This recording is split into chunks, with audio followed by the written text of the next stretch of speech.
Ici Lucas Marchand, épisode 12 de Mental d'investisseur. Aujourd'hui, on va parler du rebond du marché, on va parler du pétrole et du fait que l'espoir renaît toujours dans les moments les plus sombres. C'est ce qu'on a vu lundi.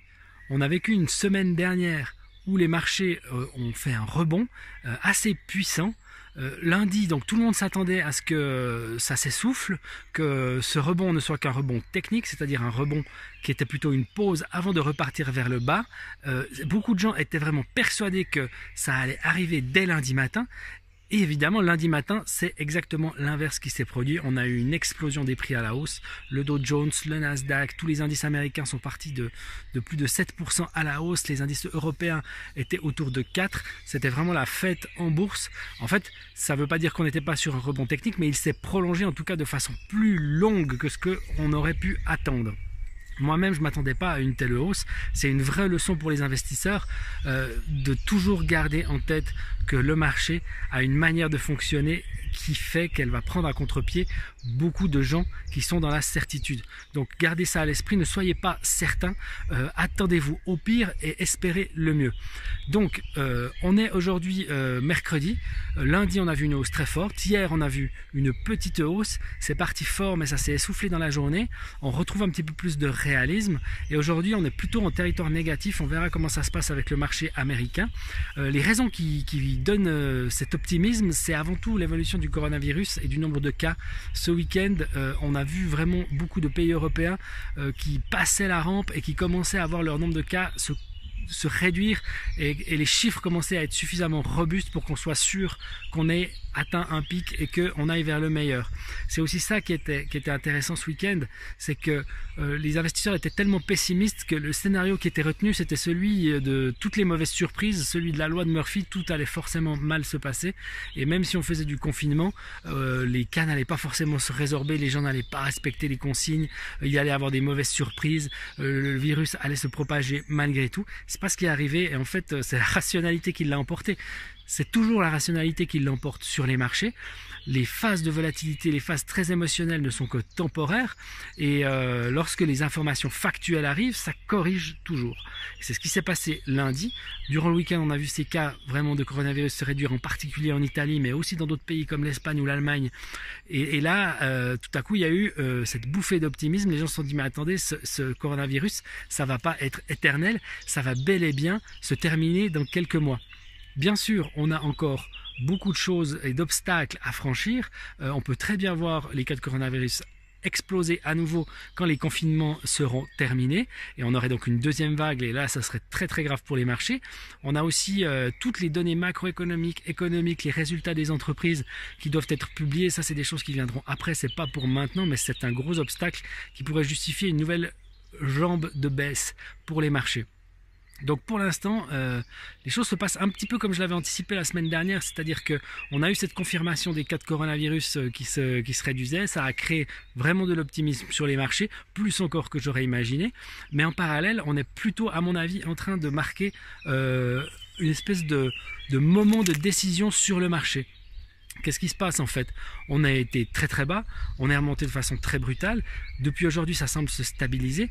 Le plus probable est qu'on reparte quand même un petit peu à la baisse dans les prochains jours, sauf s'il y a vraiment une très très bonne nouvelle. En tous les cas, on va vers ce moment un peu de stabilisation où les investisseurs sont un petit peu perdus. Ils savent pas très bien vers où ils vont. Est-ce que ça va monter, est-ce que ça va descendre? En fait, ils attendent plus d'informations. Et ça va venir pas tout de suite, ça viendra un petit peu plus tard avec les résultats économiques et éventuellement des nouvelles sur le coronavirus au moment où on sortira des quarantaines. Le catalyse positif, c'est plutôt la fin des quarantaines pour certains pays, c'est pas encore pour tout de suite, mais dans un mois on pourrait commencer à en parler vraiment sérieusement, c'est aussi à suivre. J'aimerais encore vous parler rapidement de ce qui se passe avec le pétrole, parce que le pétrole il est très important en ce moment, il joue pas toujours un rôle aussi capital, mais en ce moment, c'est quelque chose qui est suivi de très près suite à sa forte chute ces dernières semaines. On a vu un gros rebond la semaine dernière avec le fameux tweet de Trump. J'ai fait une vidéo là-dessus où j'expliquais que Trump semblait de nouveau raconter n'importe quoi, mais qu'en réalité, il y avait un plan derrière. C'est souvent le cas avec Donald Trump. Il joue un peu les idiots, mais en réalité, il sait bien ce qu'il fait. Il envoie des messages à droite et à gauche. Là, il les envoyait aux Russes et aux Saoudiens. Et comme par hasard, après son intervention, il y a plein de nouvelles informations qui sont sorties de la part à la fois des Russes et de l'OPEP. Et donc jeudi, il devrait y avoir une rencontre pour savoir si on va couper la production de pétrole au niveau mondial, en particulier les Russes et les Saoudiens, et donc faire repartir le prix du pétrole vers le haut. Et là, ce serait encore un nouveau coup de boost pour les marchés. Donc en tant qu'investisseur, qu'est-ce que vous devez déduire de tout ça? Vous devez simplement vous dire que vous devez vous attendre au pire, espérer le meilleur, ne pas prendre la situation actuelle pour argent comptant, savoir vraiment qu'on est dans une phase maintenant de transition, savoir que on est sur des niveaux de prix qui sont bien plus raisonnables qu'il y a 2 ou 3 mois. On peut descendre encore plus bas si on se réfère aux valorisations historiques.